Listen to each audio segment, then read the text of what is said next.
I was 34 when everything I thought was solid in my life collapsed in less than 24 hours. That Monday morning at Preston & Shaw started like any other. I had my notes ready, the quarterly strategy lined up. Then Martin Davis walked in, eyes sliding past me, and announced in front of the entire department, "Audrey Wilson will be leaving Preston & Shaw effective today." Silence. My team shifted in their chairs, unable to meet my gaze. Pamela from HR pushed a folder across the table. "Your severance details." And just like that, 7 years of 60-hour weeks, holiday sacrifices, and loyalty meant nothing. A security guard shadowed me as I packed my plant, my awards, and a smiling wedding photo into a cardboard box. I left with the sting of humiliation burning hotter than the January air outside. By noon, I was home, walking upstairs, calling out for Richard. The sound of running water. A door cracked open. My husband buttoning his shirt, hair disheveled. A young blonde wrapped in my robe slipped back into the bathroom. "Who's Jessica?" I asked, voice raw.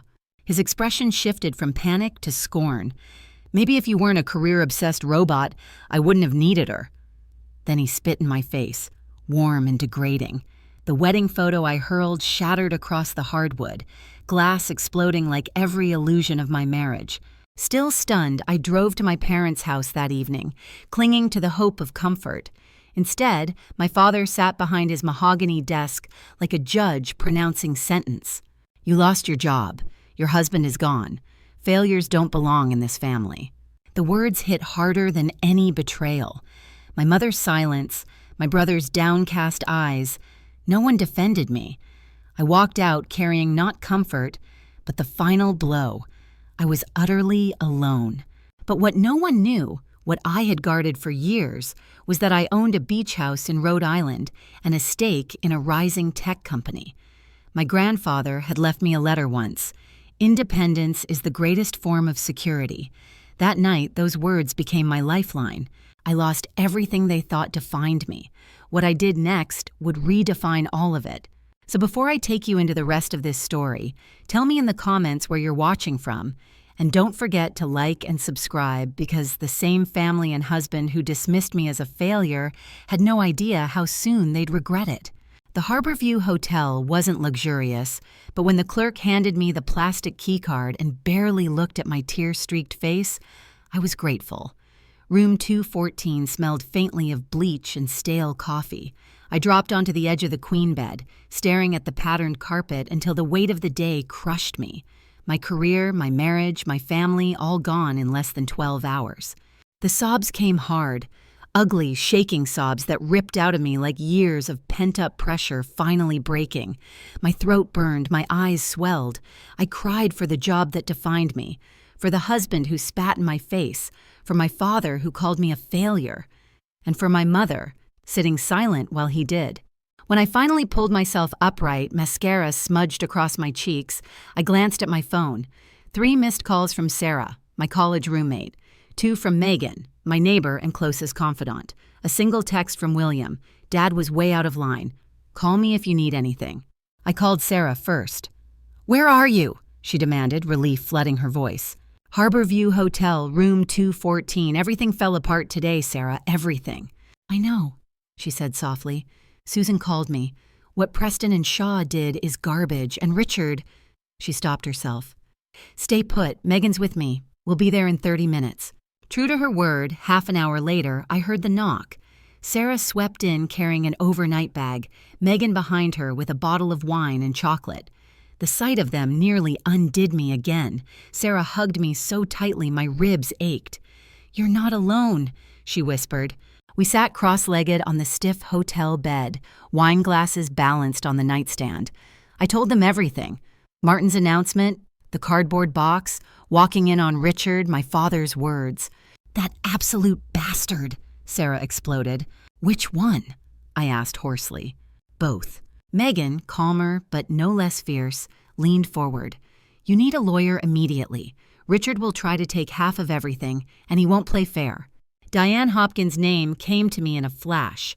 She helped me set up the beach house purchase. She'll know what to do. "You have a beach house?"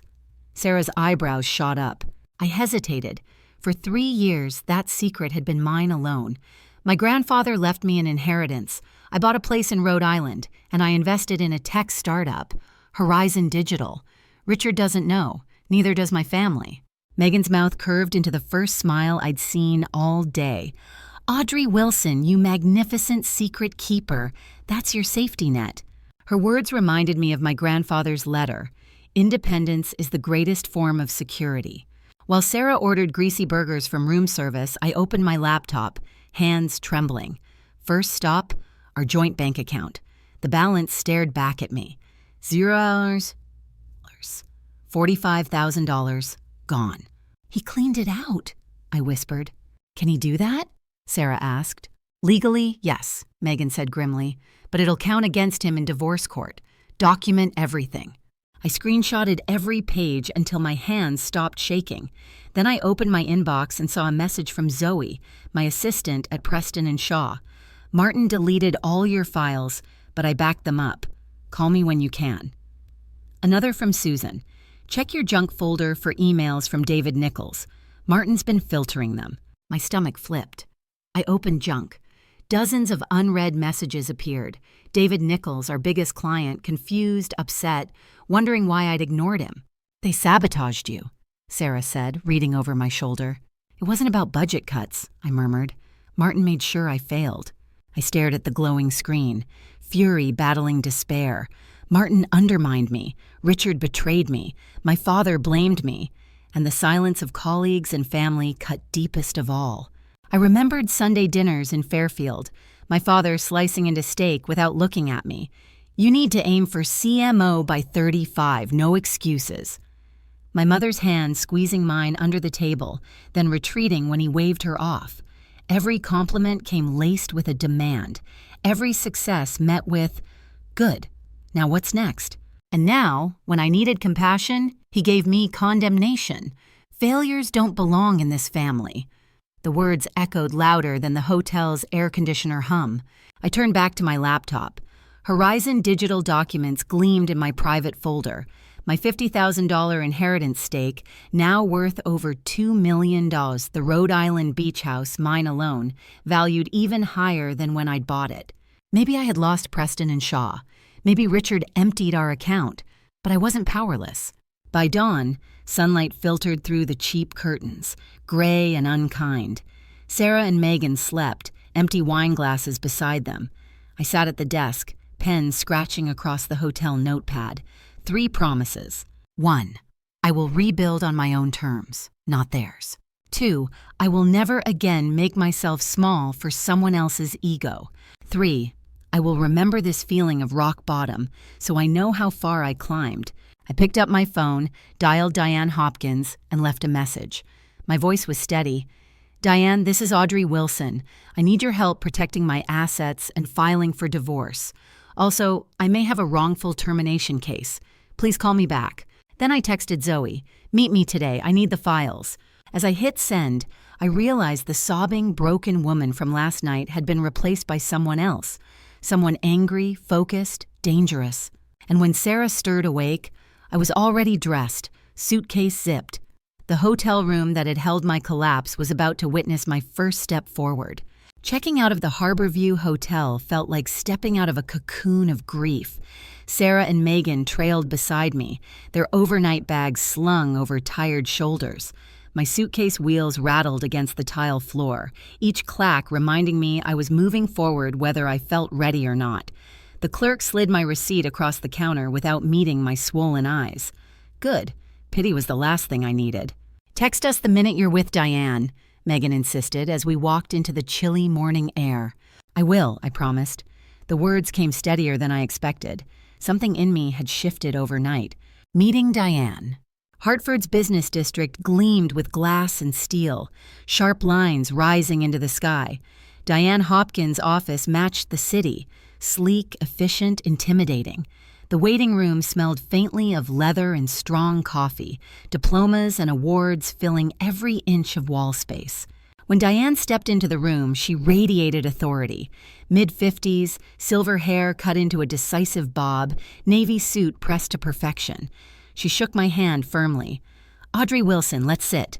Her questions came rapid fire, clinical but not unkind. In one day, you were terminated, discovered your husband's affair, and were cast aside by your father? Yes, I said. And he drained our joint account. How much? $45,000. Her brow arched. Does he know about the Rhode Island beach property or your Horizon Digital stake? I shook my head. No one knows. Not Richard, not my father, no one. For the first time, her lips curved into a faint smile. Then you're starting from a stronger position than most of my clients. 2 hours later, my notebook was filled with her brisk handwriting. Divorce filing citing adultery, immediate asset freeze, documentation of dissipation of funds, relocation to Rhode Island to simplify the legal process. She even hinted at wrongful termination if I could prove sabotage. When I left her office, folder in hand, the world looked a little less bleak. Not safe, not easy, but structured. And structure was something I could work with. Returning to the beach house, the drive east felt endless. Gray skies pressed low, bare trees blurred past the windows. But when I turned onto the gravel driveway and saw the beach house rise against the horizon, a flicker of relief passed through me. The house stood on a bluff, its glass walls opening to the Atlantic. Mr. Jennings, the caretaker, was waiting with a ring of keys. "Will you be staying long this time, Miss Wilson?" he asked, handing them over. The ocean wind whipped my hair across my face. I stared out at the restless waves. Indefinitely. This is home now. Inside, the air smelled faintly of salt and wood polish. The fridge had been stocked, fresh linens folded neatly on the bed. I unpacked slowly, placing my laptop on the desk by the window, lining up files Diane had given me. For the first time since the collapse, I felt a sliver of control. That night I stood barefoot on the deck, salt wind biting my skin. The roar of waves below drowned out the echo of my father's voice. Failures don't belong in this family. Out here, it was just me, and that was enough. Meeting Zoe.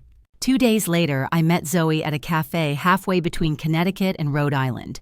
She was already there, stirring her coffee nervously. When she spotted me, she fished a small black external hard drive from her purse and pushed it across the table. "I backed everything up," she whispered. Emails, presentations, client contacts, before they could erase it. I blinked at the hard drive, almost afraid to touch it. "How did you even know?" "The IT guy, Harold. He mentioned unusual email routing. He thought you already knew. Martin redirected your messages, Audrey, especially from David Nichols. He responded as if he were you." The words sliced through me. I pulled out my laptop and the glow illuminated both our faces. Folder after folder opened. Presentations altered. Strategies changed. Emails signed with my name but written by Martin. Client complaints, confusion, notes of frustration that I had never seen.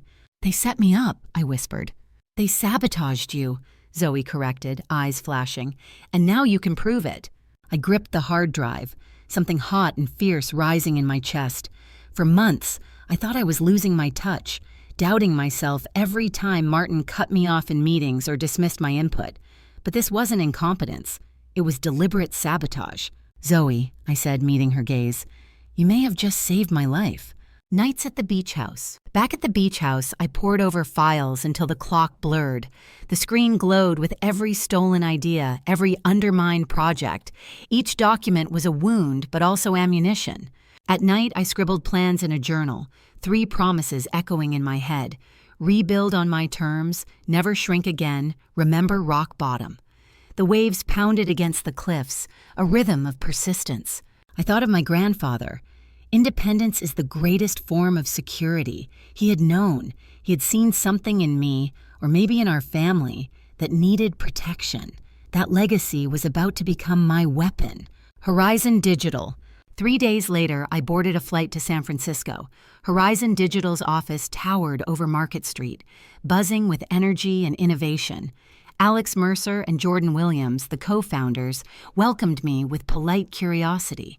"Honestly, we were surprised by your request," Alex admitted as we settled into a sleek conference room with floor-to-ceiling glass. "My circumstances have changed," I said evenly. "I can't be a passive investor anymore. I want to take an active role. My marketing expertise can help you as you scale." They exchanged a glance. Jordan leaned back. "What do you have in mind?" 2 things, I said. Formalize me as a chief marketing advisor and accelerate your next funding round. Preston and Shaw is vulnerable. Horizon could position itself for a partnership or an acquisition. Silence stretched. Then Alex smiled slowly. You've been holding back on us, Audrey. By the time I left, I wasn't just an investor. I was Horizon's new chief marketing advisor, with additional equity and a voice in their future. The headlines. A week later, the industry headlines exploded. Tech upstart Horizon Digital signals interest in Preston and Shaw. My phone buzzed nonstop. Former colleagues, clients, even distant acquaintances wanted to know what it meant. Preston and Shaw's stock spiked, then plummeted as leaked documents circulated. Client dissatisfaction, management turmoil, whispers of scandal. Then Martin called. "What the hell are you doing, Audrey?" His voice cracked with strain. "Exploring business opportunities," I replied, calm as glass. "Why?" "You know exactly why. The board is in chaos. You're destroying everything." Maybe they should have thought about that before firing their top director under false pretenses. I paused. "By the way, how's the Phillips account?" David Nichols didn't sound happy. His sharp inhale was all I needed. He knew I knew. The next morning, an email arrived from Pamela in HR. A new severance package, 6 months' salary, continued benefits, a neutral reference, and a letter retracting any implication of poor performance. Diane's advice was simple. Accept it. For now, it shows they're afraid, and we can still keep legal options open. The gathering storm. I stood at the window of the beach house. The Atlantic spread wide before me. The waves pummeled the rocks relentlessly, never once apologizing for their force. I pressed my hand to the cold glass and breathed. The humiliation, the betrayal, the silence, they had all tried to bury me. But here I was, gathering my tools, sharpening my edges. Diane's folder sat on the desk. Zoe's hard drive was locked in the drawer. Horizon Digital's logo glowed in my inbox signature. For the first time, I wasn't just surviving, I was preparing. But peace was fleeting, because as soon as I began to feel steady, the storm found me again. Richard knew where I was, and he wasn't coming to apologize. The knock came hard and fast, rattling the glass panes of the beach house door. I froze, coffee mug halfway to my lips. Then the pounding began. "Audrey, open this damn door!" Richard. Through the window, I saw him on the porch, hair unkempt, suit jacket wrinkled, fury twisting his face. His fist slammed against the doorframe so hard the wood shuddered. I cracked the door open just enough. Any communication goes through our attorneys. My voice was calm, but my hands trembled. "You can't just disappear and freeze our assets," he barked, eyes wild. "I need access to money. We need to talk about this like adults." "No," I said firmly. "We don't." He shoved against the door, but I braced it with my shoulder. "Don't test me, Richard." His face contorted. "You think you can lock me out? You are nothing without me, nothing." My phone was already in my hand. "Leave now or I call the police." He sneered. "Go ahead."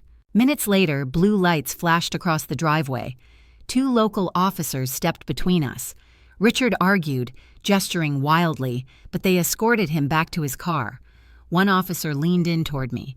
"He's been warned. Call again if he shows up." I shut the door, knees buckling beneath me. My sanctuary suddenly felt violated. Jessica's call. 3 nights later, my phone buzzed with a number I didn't recognize. Against my better judgment, I answered. "Audrey, it's Jessica." Her voice was shaky. My stomach tightened. "What do you want?" "I need to tell you something. Please, can we meet?" We chose a diner off the interstate, neutral ground. She slid into the booth across from me, hair pulled back, looking younger than I remembered. Without a word, she pushed a folder across the table. Inside were credit card statements, page after page of cash advances from casinos, $70,000. My pulse thundered. "He has a gambling problem," Jessica whispered. "I didn't know until I found these, and he lied to me. He told me you'd already agreed to divorce, that it was just paperwork. I believed him." I stared at her. "Why are you showing me this?" "Because he used me, and when I confronted him, he got scary. I won't be that woman." Her voice broke, but she steadied it. "One more thing. He mentioned your father, said they'd been talking about you for months, how to handle you when the inevitable breakdown happened."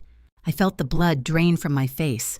Show me. She pulled out her phone, scrolling, then turned the screen toward me. Text exchanges. Richard bragging about Martin Davis, about golf games with my father, about how they were managing Audrey. My throat tightened. Betrayed by my husband and now by my own father. I slid the phone back. My voice was steady, but it felt like glass about to shatter. Email those to me, please. She nodded. I already have. Check your inbox. When I walked out of the diner into the night air, I wasn't sure if I was shaking from cold or rage. The weight of betrayal. Back at the beach house, I sat in the dark, the ocean crashing outside. My laptop screen glowed with the forwarded texts. Richard mocking me, my father dismissing me. Two men who should have protected me instead conspiring behind my back. I buried my face in my hands. For all my promises to myself, for all the legal moves Diane had set in motion, I suddenly felt powerless again. These weren't just betrayals. They were proof that I had been underestimated, plotted against, manipulated like a pawn. I thought of my mother sitting quietly at Sunday dinners, of William sending me that lone, supportive text, and of my grandfather who had seen something coming. Independence is the greatest form of security. He had been right, but independence felt so lonely at that moment I could barely breathe. My father arrives. Sunday morning, just after dawn, I heard another knock at the door. Not the violent pounding of Richard this time. A single, deliberate rap. Through the window, I saw him. My father. Standing rigid on my porch, his luxury car parked in the gravel drive like a foreign object. He wore a navy coat, but for the first time in my life, he looked uncertain. When I opened the door, I didn't step aside. Your mother's worried, he said. His voice was measured, but softer than usual. I'm fine, I replied. Busy rebuilding the life that collapsed while you were golfing with Martin Davis. His eyes flickered. You know about that? I know a lot of things now, like how quickly you believed Richard's lies, like how you never once asked what I needed. He shifted uncomfortably, hands tightening on the railing. I only wanted what was best for you. No, I said quietly. You wanted what was best for you. You controlled Mom her whole life, and when I built my own success, you couldn't stand it. He opened his mouth, then shut it. For once, Henry Wilson had no ready retort. If you want a place in my life, I said, voice trembling but firm, it will be on different terms. I make my own decisions now, and I won't tolerate disrespect, not even from you. Then I closed the door. The click of the latch echoed through the quiet house. Through the glass, I watched him stand there, staring out at the waves, before finally turning and walking back to his car. I pressed my forehead against the door, chest heaving. In 48 hours, I had faced Richard's fury, Jessica's revelations, and my father's unexpected visit. My legal folders and Zoe's hard drive sat stacked on the desk, but in that moment, they felt like paper shields against a tidal wave. For all my progress, for every move toward independence, the truth gnawed at me. I was still standing alone, bracing against forces bigger than me. And the storm wasn't over. When the door clicked shut behind my father, I stood there for a long moment, forehead pressed against the cool wood, heart thundering in my chest. I had just sent away the man who had defined my life with a single sentence. Failures don't belong here. For once, I was the one setting terms. I turned back toward the living room. Diane's folders sat stacked neatly on the desk. Zoe's hard drive glimmered under the lamplight. The pieces of my counterattack were all here. It was time to stop defending myself and start moving forward, facing Preston and Shaw. The first strike came through the press. Horizon Digital's strategic interest in Preston and Shaw spread across industry headlines like wildfire. I didn't leak anything. I didn't have to. Rumors and truth were already colliding inside that crumbling empire. A week later, the news broke harder. Philip's account withdraws from Preston and Shaw. $7 million gone overnight. Within days, 2 more major clients followed. My phone lit up constantly. Former colleagues called, some panicked, others curious. Susan's number flashed one afternoon. Have you seen it? She asked without preamble. I'm reading it now, I said, scrolling through the article on my laptop. It's chaos in the office, she said. her voice buzzing with barely contained satisfaction. The board brought in auditors. They found Martin had been falsifying client feedback, rerouting emails, everything you suspected. HR is a mess. Pamela resigned yesterday. No one wants legal exposure. I closed my eyes for a moment, letting her words wash over me. Vindication had never felt so quiet. What about you? I've been offered Martin's position, she admitted. But honestly, I'm thinking about leaving. Horizon is the kind of company I'd rather work for. It wasn't lost on me that people who had once averted their eyes as I was escorted out now looked to me for direction. But I kept my tone measured. Send me your resume. I'll make sure it gets to the right team. I can't be directly involved, but I can connect dots. Wilson Strategic Communication. The second strike was mine alone. I registered my consulting business, Wilson Strategic Communications, from the second bedroom of the beach house. The space quickly transformed, a desk facing the ocean, files stacked in neat rows, a whiteboard crammed with ideas. Within 2 weeks, I had 3 paying clients, including David Nichols, the same man whose emails Martin had buried. He wanted to work directly with me, free from the politics of Preston and Shaw. Each Zoom call felt like oxygen. Clients trusted me, listened to me, valued my insight. For the first time in years, I wasn't performing for my father's approval or Richard's fragile ego. I was building something of my own. The divorce. Meanwhile, Diane's updates on Richard grew increasingly surreal. His attorney had initially postured, threatening to drag proceedings through the courts for years. But when Diane froze the marital assets and presented the gambling records Jessica had handed me, the bravado crumbled. He's desperate, Diane said over the phone. His debts are worse than we thought. Loan sharks, casinos, credit cards. He needs cash fast. What's his offer? I asked.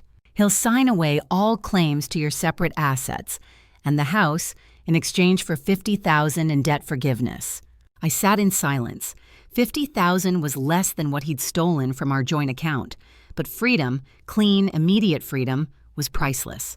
Take it, Diane urged. This is the best leverage you'll ever have. We've got him cornered. When I signed the papers, a strange mixture of grief and relief flooded me. My marriage ended not with reconciliation or revenge, but with my signature on a dotted line. The chapter was closed. Richard's desperation. He didn't take it well. Angry voicemails flooded my phone, first demanding, be reasonable, then begging, we need to talk. Finally, pathetic. You can't just erase me, Audrey. I forwarded every message to Diane. I never replied. The final straw came when he showed up again at the beach house, pounding on the door, shouting my name into the salt air. I didn't open it. Instead, I called the local police. Watching them escort him down the driveway, headlights cutting across the dark, I felt something unshackle inside me. Through the window, his face twisted with rage when he realized he no longer had power. That image stayed with me long after the cruiser pulled away. The CEO's offer. Then came the email I never expected, from Jackson Reynolds, the CEO of Preston and Shaw himself. Audrey, I owe you an apology. Recent investigations revealed misconduct that led to your termination. I was misled by people I trusted. I failed to do my due diligence. I want to make this right. I'm offering you the CMO position, reporting directly to me. For years, that title, Chief Marketing Officer, had been the pinnacle my father demanded, the brass ring I had bled for. I read the email twice, 3 times. Then I typed a polite reply. Thank you for your recognition and your offer. At this time, I'm committed to my role with Horizon Digital and my consulting practice. I wish Preston and Shaw the best. When I hit send, I felt nothing but clarity. Confrontation with my father. 3 weeks later, my father tried again. This time, not on my porch, but through a handwritten letter. His words were halting, uncharacteristic. I may have been wrong. When you're ready to talk, I'll listen more and lecture less. I stared at the ink, the familiar slant of his handwriting. It wasn't an apology, not really, but it was something. When he visited again, I didn't slam the door. I listened. He fumbled, struggled, admitted fear. For the first time in my life, I saw him as human, not an unshakable pillar. Still, I drew my line. If you want to be part of my life, it has to be on my terms. No more disrespect. He nodded, stiff and awkward. Progress, however small. Justice served. One morning, I stood on the deck of my beach house, coffee warming my hands as my phone buzzed with a headline. Preston and Shaw stocks plummet amid executive shakeup. Martin Davis, gone. Pamela Winters, resigned. Internal investigations confirmed everything Zoe's hard drive had shown. Susan called minutes later. "Audrey, you did it." "No," I said quietly, watching waves crash against the rocks. They did it to themselves. I just stopped covering for them. It was a strange, almost bittersweet feeling. Justice had come, not through revenge, but through truth finally surfacing. Towards something new. By then, Wilson Strategic Communications was thriving. Horizon Digital had grown bolder, preparing to acquire parts of Preston and Shaw in a move industry journals called Revolutionary. And my phone buzzed not with pity, but with opportunity. I was no longer the woman sobbing into hotel sheets, nor the wife wiping spit from her cheek. I was something else, someone standing firmly in her own truth, forcing others to reckon with theirs. The battle wasn't over. My marriage was legally ended but emotionally raw. My father's grip had loosened but not disappeared. My future was forming but not yet defined. And as I looked out over the Atlantic, storm clouds gathered on the horizon. The next chapter wasn't about survival anymore. It was about building something lasting, on my terms. 1 year after the collapse, what I now call the transformation, I stood in the living room of my beach house, sunlight spilling across freshly painted walls. A small gathering of friends filled the space: Sarah, Megan, Zoe, Susan, and a few new faces who had walked into my life during the storm. The air buzzed with laughter, wine glasses clinking, the smell of roasted vegetables drifting from the kitchen. It was my 35th birthday. I looked around at the vibrant paintings by local artists that replaced the generic prints once hanging on these walls. The heavy drapes were gone, leaving the Atlantic wide open through tall glass windows. The house wasn't just shelter anymore. It was a mirror of the life I'd built. Lighter, freer, fully mine. Sarah raised her glass. To Audrey, who lost everything and somehow gained more.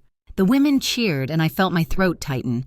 A year ago, I would have hidden behind practiced words, carefully scripted. Now, I set my glass down and simply spoke. When my life imploded 12 months ago, I thought I'd been erased. My career, my marriage, my family, it all vanished within a single day. But losing it forced me to face a question I'd avoided my entire life. Who am I when there's nothing left to perform for? The room grew still. Eyes softened. I went on. The answer didn't come fast. It came in therapy sessions with Dr. Laura, who reminded me that self-worth and success aren't the same thing. It came through mornings spent watching the sunrise over the ocean, journaling about who I wanted to become. It came through friends who showed up when others turned away. I caught Megan's eye.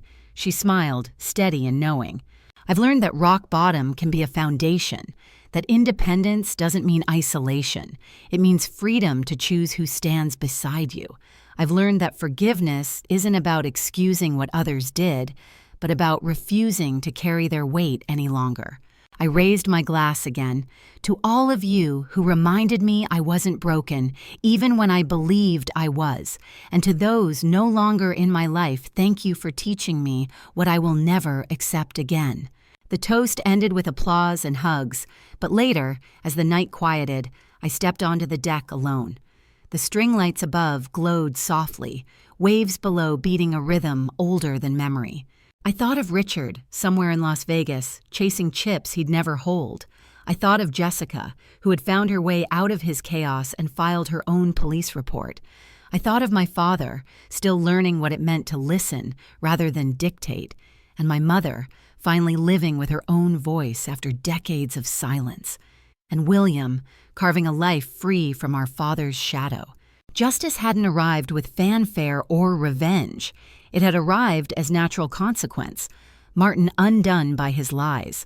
Richard consumed by his addictions. My father confronted by the limits of his control. And me? I was here, running a consulting firm that grew stronger each month, advising Horizon Digital through bold new moves, mentoring younger women who needed someone to tell them they weren't alone. I tilted my head back, inhaling the salt air. Healing wasn't linear. I still had days where old habits tugged at me, days when the sting of betrayal returned sharp as ever. But those days grew fewer, and every time they came, I had proof of how far I climbed. Maybe that was the gift my grandfather had tried to leave me. Not just the inheritance, but the reminder in his letters. The true measure of success isn't what you accumulate, but who you become in the process. I traced the words silently in my mind, then whispered into the night, I finally understand. The ocean didn't answer, but it didn't need to. Its endless horizon reminded me the story wasn't finished. My story wasn't finished. I don't know where you are in your own journey, but maybe you've faced moments like mine, moments where everything you thought you needed crumbled. If you have, I want to hear it. Share your story in the comments. Maybe you'll discover, like I did, that losing what breaks you can open the door to what heals you. And if this journey spoke to you, tap that like button, subscribe to Family Power Stories, and pass this along to someone who might need it today. Because sometimes our greatest collapses become the foundations of our most authentic lives.